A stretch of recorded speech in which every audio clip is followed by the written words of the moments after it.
recebendo agora, aqui no Projeto Homens de Prata, Egídio Lima Dória. Isso, Né? Dória. Porque o nosso amigo escreveu com você com I e com E, já não sei mais qual que é, nos dois na planilha. Egídio, seja muito bem-vindo, é um prazer recebê-lo, doutor Egídio, Obrigado. um nefrologista que hoje trata de um assunto muito legal. Ele tem um projeto 60 a mais dentro da USP.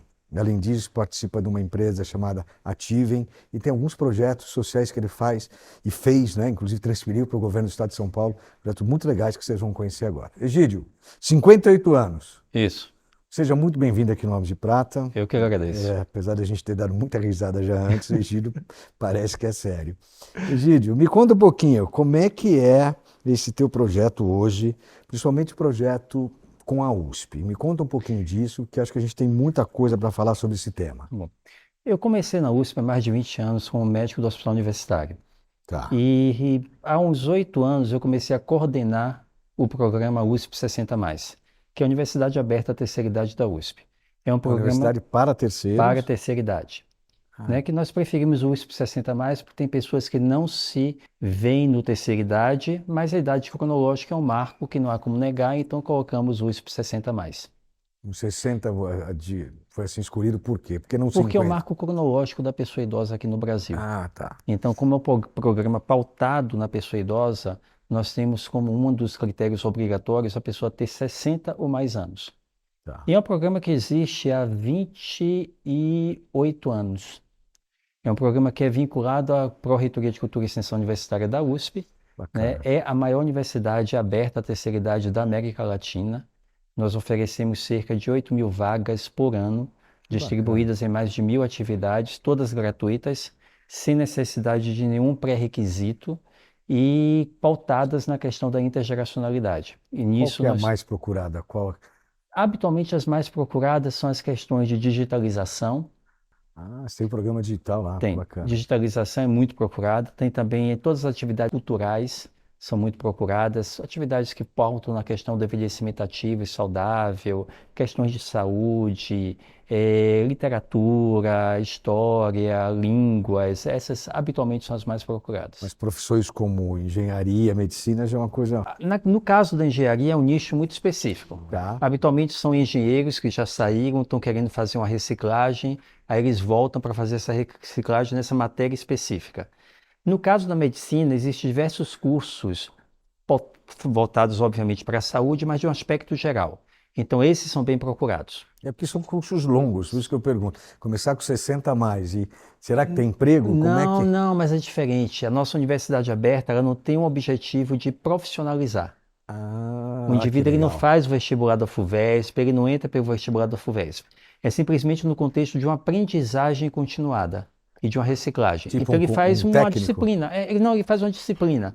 Então você resolve fazer, por exemplo, uma disciplina dentro da engenharia, você cursa aquele semestre, aí no ano que vem você quer fazer uma disciplina dentro da história, aí outra dentro da matemática. Então não existe esse objetivo de profissionalizar. E para as pessoas terem acesso, como é que faz? Porque é interessante as pessoas saberem que, de repente, tem uma universidade, como a Universidade de São Paulo, que oferece, né, cursos fantásticos que a gente pode trabalhar e no futuro com essa... Nós abrimos inscrições todo início de semestre. A gente divulga todas as disciplinas que estão oferecendo atividades, qual campus, e a pessoa vai lá, clica, escolhe e se inscreve. Legal, fácil. Fácil, super fácil. Tem algum site que a gente pudesse falar? Tem o site da USP 60 mais, / Pró-Reitoria Cultura e Extensão Universitária da USP, PRCU. E você hoje lá é o gestor geral desse projeto? Sou o gestor geral do projeto. Que bacana. Há aproximadamente uns 8 anos. 8 anos. E o que te motiva a fazer isso? Eu acho que vou pensar assim, como é que eu entrei na longevidade? Como é que eu entrei nessa questão? Foi uma coisa extremamente inusitada, porque eu fui fazer um fellow sobre doença renal crônica pré-dialítica, abordagem do paciente antes dele chegar em diálise, lá no hospital no Canadá, no Vancouver, que é um hospital que tem um tamanho muito similar ao do hospital universitário.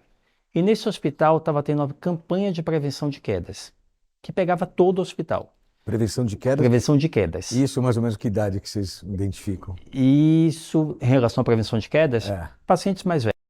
Habitualmente a partir dos 70, 80 anos, mas a gente começa a abordar a partir dos 60 aqui no Brasil. Tá. Mas lá fora, habitualmente a partir dos 70. E aí, quando eu cheguei, eu fiquei encantado com aquela iniciativa, porque pegava todo mundo, desde o funcionário até Que o legal. médico, todo mundo era sensibilizado, todo mundo era capacitado. Aí eu vou fazer algo similar aqui no hospital universitário. Aí logo depois eu saí de férias, assim que eu cheguei. Aí quando eu estava passeando no parque em Madrid, o Parque do Retiro, aí eu vi uma estação de exercícios para idosos. Aí eu pensei, legal. vou fazer uma estação de exercício, mas focado na prevenção de quedas.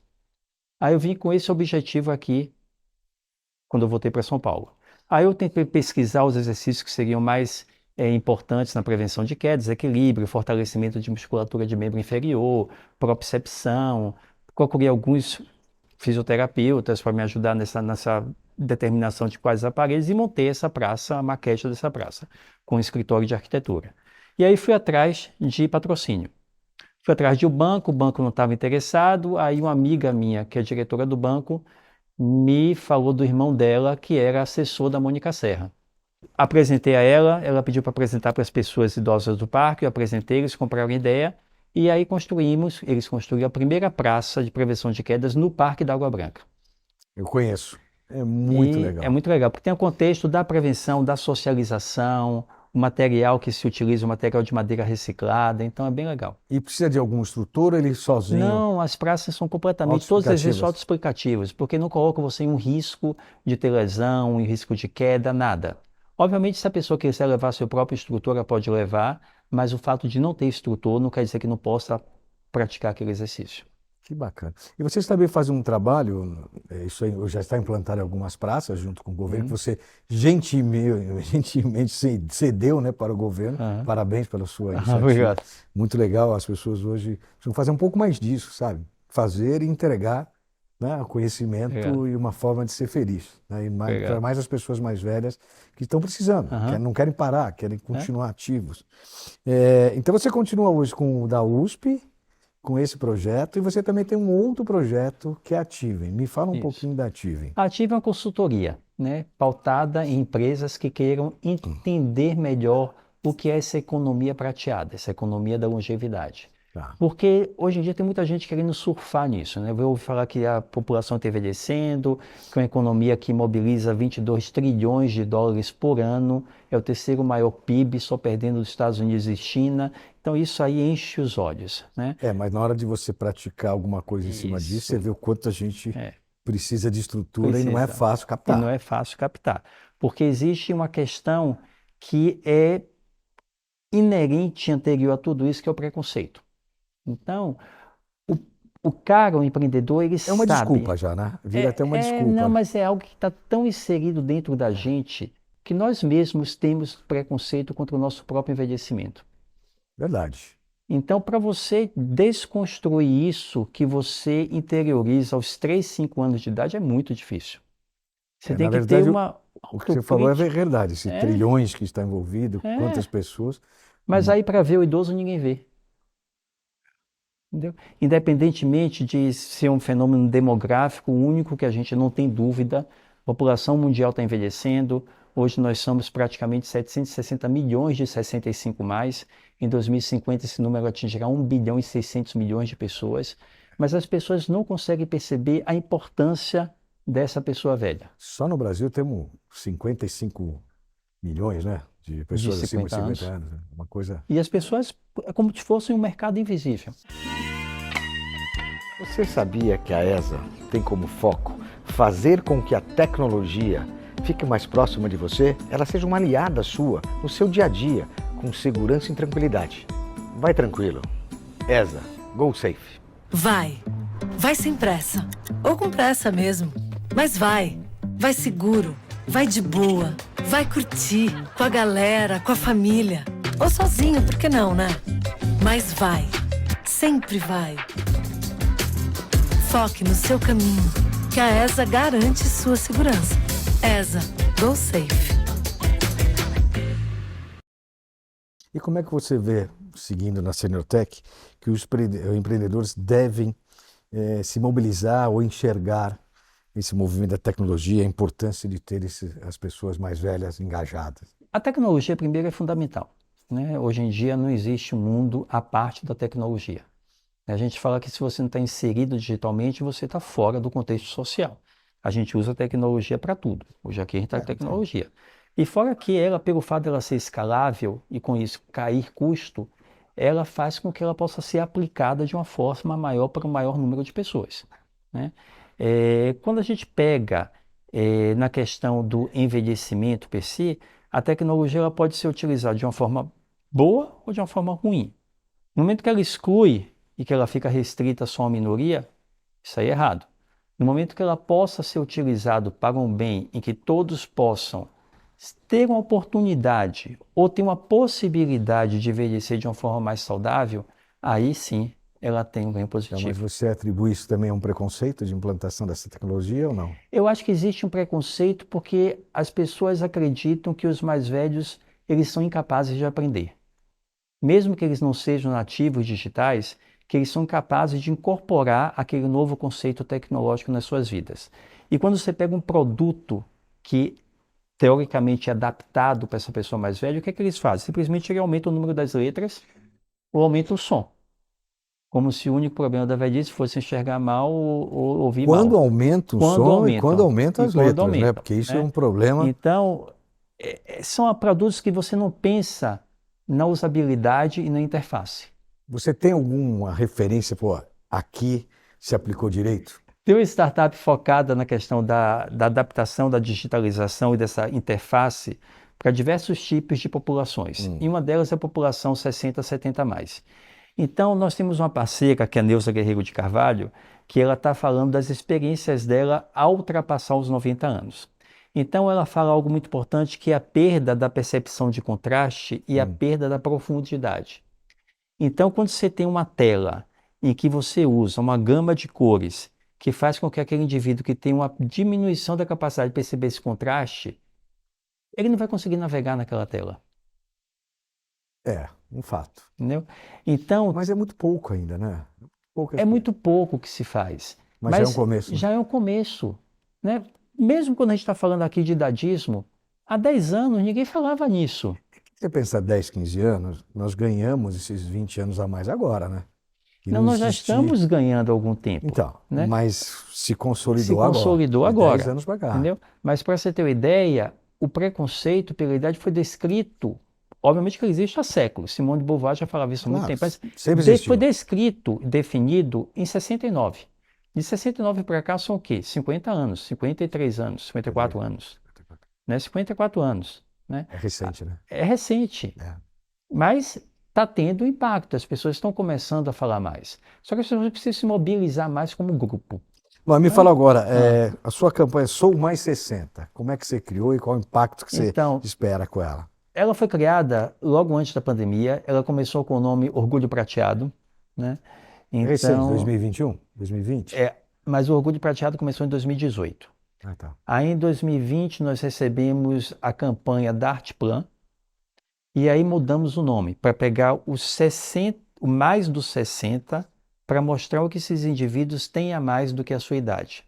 Como a idade é um critério determinante no preconceito, então vamos pegar o mais dos 60 a mais para mostrar o que essas pessoas têm a mais, que extrapola o critério cronológico. Entendeu? Então nós pegamos diversas figuras, diversos personagens comuns. Então não é somente pessoas que você não consegue se identificar porque estão em outra esfera, né? Mas pegamos pessoas comuns. Funcionários do metrô, porque o metrô foi um parceiro, da Prefeitura de São Paulo, Secretaria de Cidadania e Direitos Humanos dos Idosos, que também foi um parceiro, da USP, pessoas comuns que mostraram assim o que é que elas já fizeram, o que é que elas almejam fazer. Do governo? Não, nós tivemos uma parceria com o metrô e com a Prefeitura, legal. Mas não é do governo. Bacana. Uma campanha que eu idealizei pela USP 60+. Pela USP 60+. Bacana, trabalho lindo. Agora vamos mudar um pouquinho. Me fala sobre a trilha de Torre del Paine. Paine. Eu não sabia se dava Pane, se era Paine, Paine. Me fala, conta um pouquinho. Torre del Paine foi uma trilha que eu fiz também antes da pandemia. Eu gosto muito de andar, gosto de correr. A pergunta foi isso, porque você também tem uma prática bem legal. Não. Que é... E essa trilha foi muito emblemática para mim, porque ela teve diversos percalços ao longo dela, né? Ela já começou com percalço, era o chamado Circuito W. Então você vai fazendo cada ponta do W e você pernoita nesses albergues. E eu resolvi fazer o percurso no tempo mínimo, que é o que eu tinha disponível na época, que era acho que 5 de 7 dias. E aí você começa, aí você anda até chegar um dia, Tudo pernoita Patagônia. tudo Patagônia. Tá. E a variação climática é muito grande. Então você está assim num dia com sol, daqui a pouco começa a chover, daqui a pouco começa a nevar, daqui a pouco tem uma ventania que te derruba no chão. É uma coisa muito louca. Que ano que você fez isso? Eu fiz isso em 2018, Pô, agora, recente. agora. Ah, mas vale a pena, viu? Não. Quem sabe um dia a gente vai Vale a combinar. pena. Eu Vale a ainda pena. quero fazer Compostela primeiro. Santiago de Se Compostela. Deus quiser, o ano que vem, o Marcão talvez faça. Acho que ele vai antes que eu até. E tem uma coisa legal, que toda pessoa que faz uma trilha longa assim, a trilha serve para um momento de interiorização. Ah, que legal. Né? Você desliga de tudo, porque você não tem celular, não tem nenhuma interferência, e aí você começa a pensar na sua própria vida, você começa a pensar nas suas prioridades, né? Isso é muito legal, porque durante o seu dia a dia você não tem tempo para pensar em você. Eu uso exercício de caminhada diariamente, ou quase todos os dias. É o melhor momento que eu tenho do dia quando eu caminho. Momento totalmente de reflexão, sem Isso celular. é fantástico. Didio, estamos Realmente chegando dá- ao fim, cara. Delícia, Ó, você obrigado tem a você. história aqui. Até que não foi tão dolorido, né? Não. Até que foi divertido. Apesar Você do- quer que eu corte alguma mentira dessa? Não, Ou pode deixar falar tudo aí, tudo é verdade.